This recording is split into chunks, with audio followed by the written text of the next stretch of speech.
नमस्कार, मैं हूँ डॉक्टर रूपाली जैन और आयुर्वेद फॉर एवरीवन में आपका स्वागत है। आप में से काफ़ी लोगों ने हमें कमेंट बॉक्स में फैटी लीवर के बारे में वीडियो बनाने के लिए कहा था, तो ये वीडियो खास आपके लिए है। अब देखिए, आयुर्वेद में लीवर को यकृत कहा जाता है। संस्कृत शब्द जो है वो यकृत है, तो यकृत विकार यानी लीवर से संबंधित जितनी भी बीमारियाँ हैं उसके बारे में आयुर्वेद आपको किस तरह से मदद कर सकता है, आयुर्वेद की संहिताओं में इसके बारे में क्या बताया हुआ है, तो इसकी पूरी जानकारी हम इस वीडियो में लेंगे।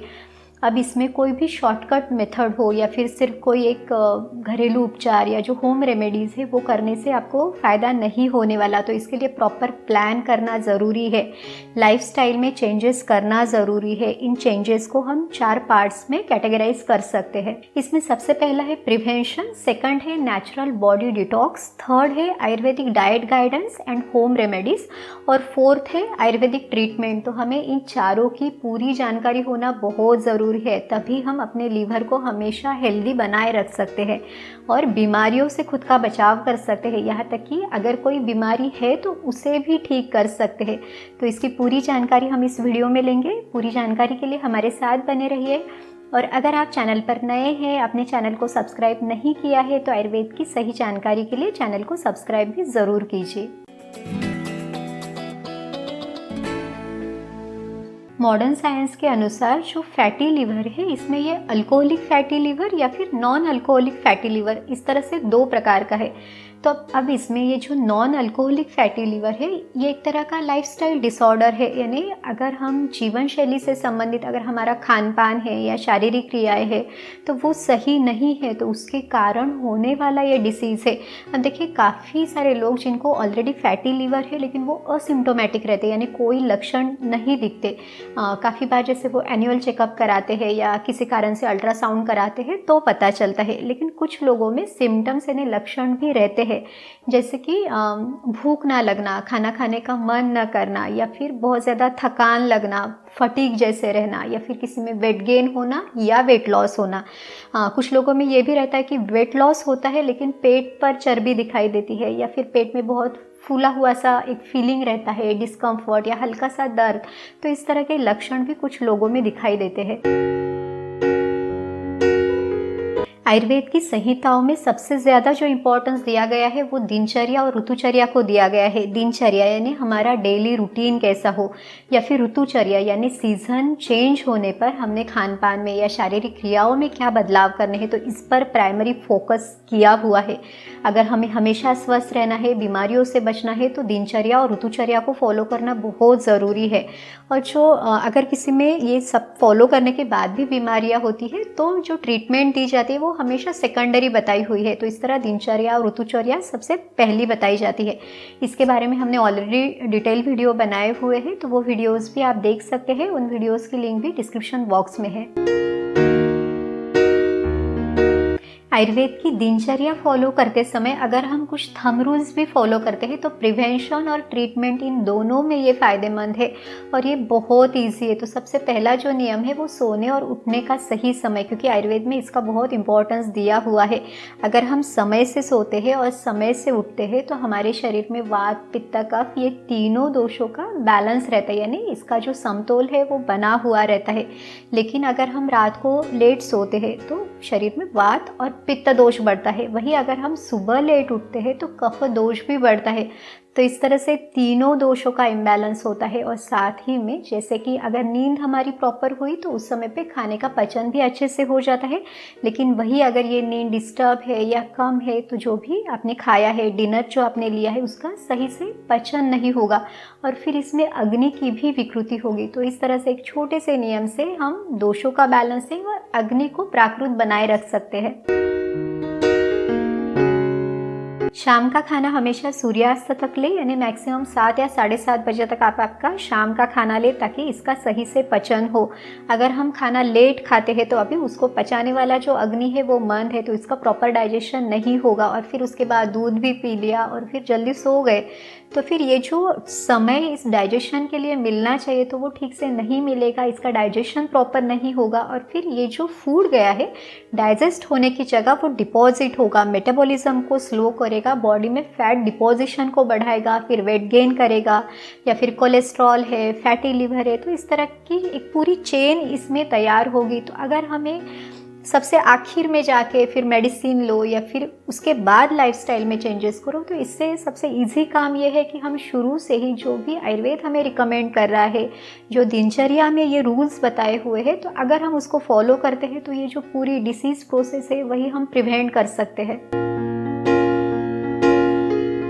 हर व्यक्ति को खुद की प्रकृति कैसी है या प्रकृति के अनुसार उसका अग्नि कैसा है, इसकी जानकारी होना बहुत ज़रूरी है। सुबह जब मोशन अच्छे से साफ़ हो जाए या फिर अंदर की आपकी सिस्टम रेडी हो, खुल के भूख लगे, पेट में हल्कापन फील हो, तब वो खाना खाने का सही समय है। जनरली जो खाने का सही समय वो पित्त काल में है, यानी सुबह 10 से लेके 2 बजे तक का जो समय है वो पित्त का समय है। तो इस समय पे हमारा जो डाइजेशन है वो बहुत स्ट्रांग रहता है। तो इस समय पे अगर आप खाना लेते हैं तो उसका प्रॉपर डाइजेशन होने के लिए मदद मिलती है। खाने में कुछ चीज़ें हमने अवॉइड करनी है, जैसे कि बहुत ज़्यादा स्पाइसी चीज़ें, मसालेदार है, फ्राइड है, पचने में जो हेवी चीज़ें हैं, या बाहर की जो मिठाइयाँ है। तो इस तरह जो भी हमारे सिस्टम के लिए हेवी है उनको अवॉइड करना बहुत ज़रूरी है, क्योंकि ये सब आगे जाके फैटी लीवर का कॉज बनने वाले हैं। इसके साथ ही जो स्ट्रेस है उसको अवॉइड करना भी बहुत ज़रूरी है, ये भी एक इम्पॉर्टेंट कॉज है। तो स्ट्रेस को कम करने के लिए जैसे प्राणायाम है, योगासन है, ध्यान है, या फिर नस्य, पादाभ्यंग, तो ये सारी चीज़ें आपको बहुत अच्छे से मदद कर सकती है। मन को हम हमेशा शांत स्थिर कैसे रखें, तो इस पर भी हमने डिटेल वीडियो बनाया हुआ है, वो वीडियो भी आप देख सकते हैं। नेचुरल बॉडी डिटॉक्स के लिए आयुर्वेद में 2 इफ़ेक्टिव मेजर्स बताए जाते हैं। तो इसमें सबसे पहला है लंघन चिकित्सा और दूसरा है शोधन चिकित्सा या पंचकर्म चिकित्सा। तो सबसे पहले लंघन चिकित्सा के बारे में देखते हैं। आप इसे फास्टिंग कह सकते हैं, लेकिन जो कॉमनली इंटरमिटेंट फास्टिंग बताया जाता है, घंटों से गिन के जो फास्टिंग बताया जाता है, तो उस तरह से ये नहीं है, क्योंकि आयुर्वेद में हर व्यक्ति अलग है, हर व्यक्ति की प्रकृति अलग है, उसका अग्नि अलग है। तो हम इस तरह से घंटों से गिन के ये फास्ट नहीं कर सकते। तो सबसे इसमें एक जो सिंपल थंब रूल है वो ये है कि आप जब शाम का खाना 7 या 7:30 बजे तक लेते हैं तो दूसरे दिन आपकी अच्छी भूख खुलने तक कुछ भी नहीं लेना है, ताकि जो ये अभी पहला वाला जो खाना जिसका प्रॉपर डाइजेशन हो रहा है तो वो सही से हो, पूरी सिस्टम क्लियर हो। अगर शरीर में आमदोष बना हुआ है, यानी अपचित आहार है, अनडाइजेस्टेड फूड है, तो उसका भी सही से डाइजेशन हो जाए, तो ये सुखपूर्वक होने वाला फास्टिंग या फिर लंघन है। तो इसे आप ज़रूर कर सकते हैं। इसके बाद जो दूसरा प्रकार है वो है पंचकर्म या शोधन चिकित्सा।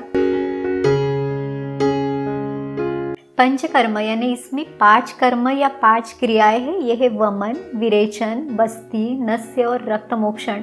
अब देखिए, सीजन के अनुसार ही ये पंचकर्म कराए जाते हैं, यानी जो व्यक्ति स्वस्थ है, जिसको अभी कोई बीमारी नहीं है, तो उसने हमेशा ऋतु के अनुसार ये पंचकर्म कराने हैं। जैसे कि जो वर्षा ऋतु यानी जो बारिश का मौसम है, तो इसमें वात दोष स्वभावतः शरीर में प्रकोपित रहता है, यानी बढ़ा हुआ रहता है। तो इस समय पे बस्ती चिकित्सा करना बहुत ज़रूरी रहता है। दूसरा जो है जो शरद ऋतु है, यानी जो सितंबर अक्टूबर का महीना है, इसमें पित्त का प्रकोप रहता है, तो इसके लिए जो चिकित्सा दी जाती है वो है विरेचन चिकित्सा। और तीसरा जो है वो है वसंत ऋतु। वसंत ऋतु में कफ का प्रकोप रहता है। वसंत ऋतु यानी जो मार्च और अप्रैल का महीना है, तो इस समय पे ये बढ़ा हुआ जो कफ है उसको निकालने के लिए वमन किया जाता है। तो अगर हम दोषों के प्रकोप के समय में उसको शरीर से बाहर निकालते हैं, तो इसके कारण होने वाली जो बीमारियां हैं उससे भी हम खुद को प्रोटेक्ट कर सकते हैं। अलग अलग बीमारियों में भी उन बीमारियों की अवस्था के अनुसार ये पंचकर्म कराया जाता है। अब देखिए, ये जो यकृत विकार यानी लीवर से संबंधित जो बीमारियां है, तो ये पित्त के कारण होने वाली बीमारियां है। तो पित्त के लिए जो चिकित्सा दी जाती है तो विरेचन चिकित्सा। तो इसमें विरेचन चिकित्सा पे ज़्यादा फोकस किया जाता है। जब हम पंचकर्म भी कराते हैं तो इसमें पूर्व कर्म, प्रधान कर्म और पश्चात कर्म इस तरह से रहते हैं। पूर्व कर्म जिसमें स्नेहन, स्वेदन, ये प्री प्रोसीजर है। फिर जो प्रधान कर्म है इसमें मेन प्रोसीजर की जाती है, और जो पश्चात कर्म है तो इसमें संसर्जन क्रम है, यानी आपका जो खान पान है वो धीरे धीरे बढ़ाया जाता है। तो इस तरह से जब भी पंचकर्म चिकित्सा कराई जाती है तो वो एक साइंटिफिक प्रोसेस है, उसके लिए प्रॉपर जो विधि है आयुर्वेद की वो अपनाई जाती है। पंचकर्म के बारे में भी हमने अलग से वीडियो बनाया हुआ है, तो आप वो वीडियो भी देख सकते हैं।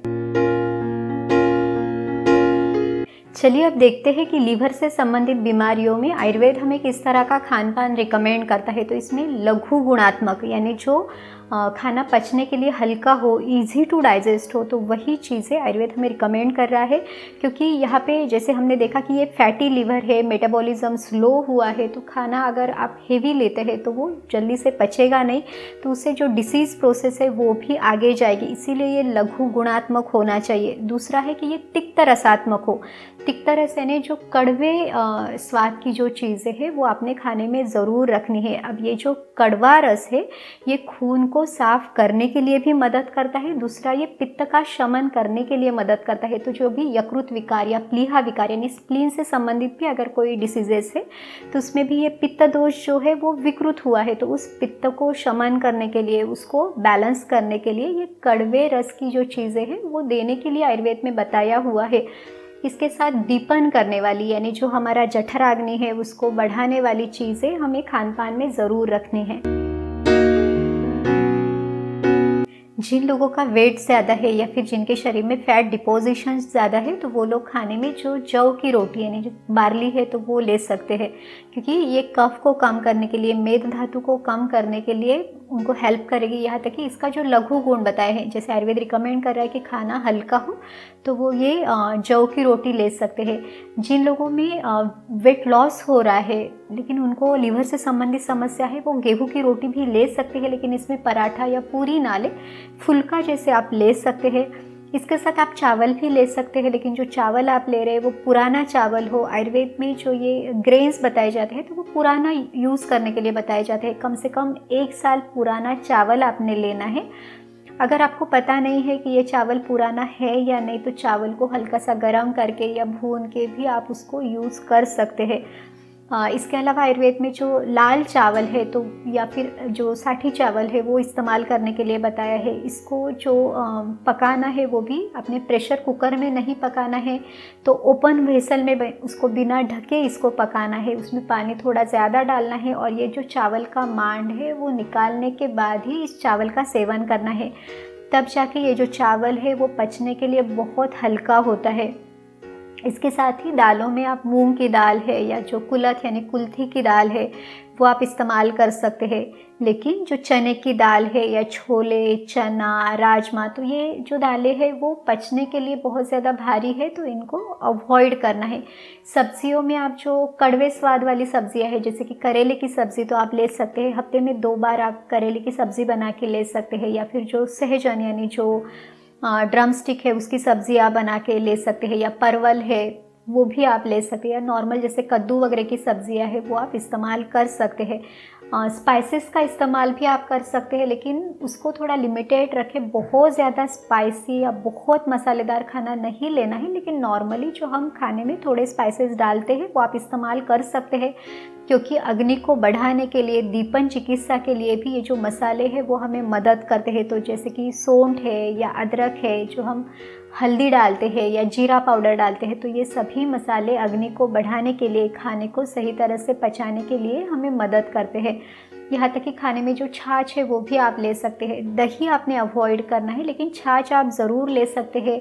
घर में बना हुआ जो फ्रेश वाला जो बटर मिल्क है वो आप ले सकते हैं, जो ज़्यादा खट्टा नहीं है तो वो आपने इस्तेमाल करने हैं। इसमें भी आप थोड़ा सा जीरा पाउडर है या इसमें घी का छोंका थोड़ा सा डाल के, कढ़ी पत्ता वगैरह डाल के वो भी छाछ आप ले सकते हैं। पुनर्नवा ये लीवर के सभी विकारों में, सभी डिसीजेस में एक बहुत अच्छी गुणकारी आयुर्वेदिक वनस्पति है। पुनर्नवा के पत्तों की सब्जी भी आप ले सकते हैं, लेकिन जब इसका क्वाथ बनाया जाता है तो जो पुनर्नवा का भरड़ आपको इजीली मिल जाएगा आयुर्वेदिक शॉप में, तो वो लाके भी आप घर पे इसका क्वाथ बना सकते हैं। हमने इसके पहले जो दशमूल क्वाथ की विधि आपको बताई थी, तो उसी तरह से ये पुनर्नवा का जो भरड़ मिलता है उससे आप इसका काढ़ा बना के ले सकते हैं। या तक कि इसका जो पुनर्नवादि क्वाथ है तो आपको रेडी भी मिल जाता है, वो भी आप ले सकते हैं। पुनर्नवारिष्ट भी मिलता है, वो भी ले सकते हैं, क्योंकि जो लीवर डिसीजेस है इसमें आसवरिष्ट भी बहुत अच्छे से मदद करते हैं, जैसे कि कुमारी आसव है या फिर रोहितकारिष्ट है, तो उसका सेवन भी आप कर सकते हैं। या फिर फलत्रिकादिक वात है तो वो भी लीवर के लिए एक अच्छा आयुर्वेदिक मेडिसिन है।